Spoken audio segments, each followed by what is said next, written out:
এখন এই যে লড়াইটা একাংশের করা হচ্ছে দুটি ধর্মকে টক্কর দেয়ানো, এটার সুতোর টানটা কিন্তু দিল্লি থেকে আসছে, কিছু মুখোশ সামনে দাঁড়িয়ে আছে।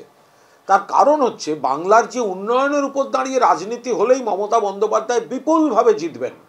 দুটো কারণে, একটা হচ্ছে মমতা বন্দ্যোপাধ্যায় উন্নয়ন করেছেন, আর দুই, মানুষ জানে বিজেপি সেই উন্নয়নে টাকা দেয়নি, বাধা দিয়েছে, বাংলাকে বাঙালিকে অপমান করেছে। ফলে এর থেকে নজর ঘোরাতে, অন্ন বস্ত্র বাসস্থান শিক্ষা স্বাস্থ্য থেকে নজর ঘোরাতে এই ধর্মের ব্যাপারটা পুতুল নাচের মতো সুতো দিয়ে দিল্লি থেকে এটা একটা চক্রান্তের অঙ্গ। কেউ মন্দির করতে পারেন, কেউ মসজিদ করতে পারেন, কেউ গির্জা করতে পারেন, কেউ গুরুদ্বারা করতে পারেন, যার যা উপাসনা করতে পারেন, কিন্তু সেটাকে পলিটিক্যাল মার্কেটিংয়ে ভোটের আগে ব্যবহার করা মানুষ ধরে ফেলছেন।